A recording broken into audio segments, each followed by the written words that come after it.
Hi everyone, இந்த வீடியோவில் நம்ம என்ன பார்க்க போறோம்னா 10th ஸ்டாண்டர்ட் சயின்ஸுக்கான இம்பார்ட்டன்ட் 2 மார்க் 4 மார்க் 7 மார்க் பார்க்க போகிறோம். ஃபர்ஸ்ட் மிட்டம் இம்பார்ட்டன்ட் 2026ஓட இம்பார்ட்டன்ட் கொஸ்டின். நம்ம எக்ஸாம் பொறுத்த வரைக்கும் 50 மார்க் வைப்பாங்க. 50 mark 2 mark 4 mark 7 mark 1 mark செம்ம ஈஸியாக வரப்போகுது. நம்ம சொல்கிற கொஸ்டின்ஸ் மட்டும் படிச்சிட்டிங்கன்னா போதும். ஸோ கண்டிப்பாக நமக்கு ஈஸியாக இருக்கும், சரிங்களா? ஸோ நான் சொல்கிற நியூமெரிக்கல் ப்ராப்ளம் அண்டு கம்பல்சரி எது வரும், அண்ட் கம்பல்சரி பொறுத்த வரைக்கும் ஹார்ட்ஸ் கொஸ்டின்லேருந்து கேட்கலாம், நியூமெரிக்கல் ப்ராப்ளம் கேட்கலாம், இல்லை புக் பேக்கே கேட்கலாம். உங்களுக்கு 4 மார்க் 7 மார்க்லாம் 2 மார்க்லேருந்து ஏபின்னு போட்டு கேட்கலாம். அதனால் ஏகப்பட்ட 2 மார்க் கொடுத்துருப்பேன். 2 மார்க்கே 2 மார்க் சேர்த்து 4 மார்க்காக கேட்பாங்க, இல்லை 3 2 மார்க்கே 7 மார்க்கை கேட்பாங்க. அதனால் சயின்ஸில் நான் சொல்லக்கூடிய விஷயம்லாம் ஃபாலோ பண்ணி படிச்சுக்கோங்க. ஸோ மிட்டம்க்கு இன்னும் 10-15 நாள் கூட இல்லை, 10 நாள் கூட இல்லை. ஸோ அதனால் நல்லபடியாக படிச்சுக்கோங்க. சோஷியலும் அடுத்து வந்துடும். மேக்ஸ் ஆல்ரெடி 5 மார்க்ஸ் போட்டிருந்தேன், பட் போட்டுறேன். ஓகேவா? சப்போர்ட் பண்ணுங்கள். 10th ஸ்டாண்டர்ட் கண்டிப்பாக சப்ஸ்கிரைப் பண்ணுங்கள், லைக் பண்ணுங்கள். இந்த வீடியோவில் ஃபிசிக்ஸ் வந்து பார்த்திங்கன்னா யூனிட் 1 நமக்கு 2 யூனிட் தான் இருக்குது ஃபிசிக்ஸில். ஃபஸ்ட் மிட்டமில் யூனிட் 1ல் 2 மார்க்கில் இந்த கொஸ்டின்ஸ் இதெல்லாமே ஈஸியான கொஸ்டின்ஸ். 4 மார்க்கில் ரோமன் நம்பர் 6ல் மாஸ் வெயிட்டு, ரோமன் நம்பர் 8ல் இந்த கொஸ்டின்ஸ். 7 மார்க்கில் இது 2.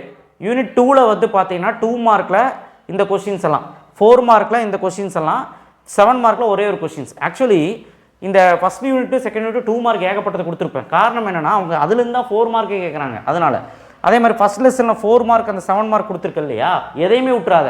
பப்ளிக் எக்ஸாமில் இதுலேருந்து கன்ஃபார்மாக ஒரு 2 மார்க் 4 மார்க் 7 மார்க் ஏதோ ஒன்று கேட்டுட்டு தான் இருக்காங்க. பல்க் அமௌண்ட் ஆஃப் கொஸ்டின்ஸ் இதுலேருந்து வருது. ஸோ அதனால் இந்த 2 யூனிட் நல்லா படிச்சுக்கோ. நெக்ஸ்ட்டு இதில் நியூமெரிக்கல் ப்ராப்ளம் யூனிட் 2ல் அந்த நம்ம ரூல் வச்சு நம்மளுடைய convex lens, concave lens, myopia, hypermetropia, இந்த மாதிரி ரூல்ஸ் எல்லாம் வச்சு நமக்கு வந்து ப்ராப்ளம்ஸ் வரும். ஸோ இதனால் பார்த்துக்கோங்க. கெமிஸ்ட்ரியை பொறுத்த வரைக்கும் அவ்வளோதான். கெமிஸ்ட்ரி யூனிட் 7 2 மார்க்கில் ஈஸி தான். இது 4 மார்க்கில் ப்ராப்ளம்ஸ் இருக்குது. First 3 problem modern atomic theory, அப்புறம் வேப்பர் டென்சிட்டி, ஆர்எம்எம் ரிலேஷன், அது ஈஸி. ஹார்ட்ஸ் கொஸ்டின் கண்டிப்பாக படிக்காமல் போயிருங்க, அதை தான் கம்பல்சரியாக கேட்டு தொலைப்பாங்க. ஸோ அதனால் படிச்சிருங்க. ப்ராப்ளம்ஸ் வந்து ரோமன் நம்பர் 9ல் செகண்ட் ஒன் உங்கள் புக் பேக்கில் இருக்கும். சால்வ்டு ப்ராப்ளம்லாம் எக்ஸாமில் கால்குலேஷன் ஆஃப் மாலிகுலர் மாஸ் அந்த ப்ராப்ளமாவது பார்த்துட்டு போங்க. அண்ட் CH4 மீத்தேனோட மாஸ் பர்சன்டேஜ் கண்டுபிடிக்க சொல்லுவாங்க.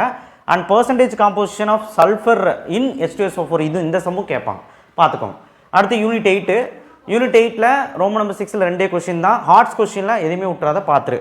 புக்கின்ல method of preventing corrosion and alloy amalgam, அதோட ரீசன், மெத்தட்ஸ், டைப்ஸ் இதெல்லாம் பார்த்துக்கோங்க. யூசஸ் ஆஃப் காப்பரும் பார்த்துக்கோங்க. இதெல்லாம் புக்கின். ஸோ யூனிட் 7, 8 இந்த 2 யூனிட் இது போதும், போத்தாலே நம்ம எழுதிடலாம். பயாலஜி பொறுத்த வரைக்கும் யூனிட் 12ல் 2 மார்க் அனைத்தும் பார்த்துக்கோங்க. ஏன்னா நமக்கு மிக்ஸ் பண்ணி கேட்பாங்க, பார்த்துக்கோங்க. 4 மார்க்கில் அந்த monocot, dicot, light dependent, light independent, அது ஈஸி. டயக்ராம்ஸில் கிரவுண்ட் பிளான் டயக்ராம் வட்டமாக இருக்குல்ல, டைகோட், மோனோகோட், ஸ்டெம்மு, ரூட்டு, இது பார்த்துக்கோ. குளோரோப்ளாஸ்ட் ஸ்ட்ரக்சர் பார்த்துக்க டயக்ராமில். ஆக்சிசோம் டயக்ராம் புக் பேக் தான். யூனிட் 13 ஈஸி தான். ஸோ 2 மார்க் அந்த 1 or 2 சென்டென்ஸ் பார்த்துரு. ரோமன் நம்பர் 6ல் ஃபஸ்ட் ஒன், 4 மார்க்கில் ரோமன் நம்பர் 6ல் செகண்ட் ஒன், ரோமன் நம்பர் 7ல் செகண்ட் ஒன், 7 மார்க்கில் ரோமன் நம்பர் 7ல் தேர்ட் ஒன், ரேபிட்டோட male reproductive system. So easy தான். இந்த லெசனை பொறுத்த வரைக்கும் ஒன்றுமே கிடையாது. உங்களுக்கு புக் பேக் தான் அதிகமாக வரும், பயப்படாதீங்க. யூனிட் 14ல் வந்து டயக்ராம்ஸ் ரொம்ப இம்பார்ட்டன்ட், இங்கே கொடுத்துருக்கிறேன், உங்கள் புக்கில் மார்க் பண்ணிக்கோங்க. யூனிட் 14 பொறுத்த வரைக்கும் 2 மார்க்ஸ் கொடுத்துருக்கேன், 1 or 2 சென்டென்ஸ் கொடுத்துருக்கேன். கண்டிப்பாக இதை மட்டும் படித்தா போதும். 4 மார்க்கில் பிளட்டு கேட்கலாம், டிரான்ஸ்பிரேஷன். 7 மார்க்கில் கேட்கலாம், 4 மார்க்கில் கேட்கலாம். லூக்கோசைட்ஸ் அந்த பிளட்டோட காம்போசிஷன்ஸ் பற்றி கேட்கலாம். அண்ட் ரோமன் நம்பர் 6ல் 10th ஆர்டரி வெயின், இதெல்லாம் இம்பார்ட்டன்ட், பார்த்துக்கோங்க. யூனிட் 15 இருக்கும் உங்களுக்கு. நியூரானு பிரெயின் டயக்ராம் நல்லா பார்த்துக்கோங்க. கிளாசிஃபை நியூரான் கொஸ்டின் பார்த்துக்கோங்க. அண்ட் நியூரானோட ஸ்ட்ரக்சர் வந்து கேட்பாங்க, பிரெயினோட ஸ்ட்ரக்சர் கேட்கலாம். 7 மார்க்கில் கேட்கலாம், பார்த்துக்கோங்க. 2 மார்க் எல்லாமே 6மே பார்க்குறது நல்லது. 4 மட்டும் சொல்லலை, முடிஞ்சால் அதையும் பார்த்துருங்க. ஸோ இதெல்லாம் தான் உங்களோட இம்பார்ட்டன்ஸ். ஸோ இதுலேருந்தா கம்பல்சரி எல்லாமே ஒரு 2 மார்க் 4 மார்க் 7 மார்க். அதனால் 1 மார்க் மட்டும் புக் பேக் பற்றி படிச்சுங்க. ஃபஸ்ட் மட்டும் இது போதும். இதை படிச்சிங்கனாலே 50க்கு 50 எடுத்துடலாம். ஸோ நெக்ஸ்ட்டு சோஷியலுக்கும் போடுறேன். ஸோ அதனால் சப்போர்ட் பண்ணுங்கள், கண்டிப்பாக லைக் பண்ணுங்கள். லைக் பண்ணாதான் எல்லாத்துக்கும் அது போய் சேரும். தேங்க்யூ.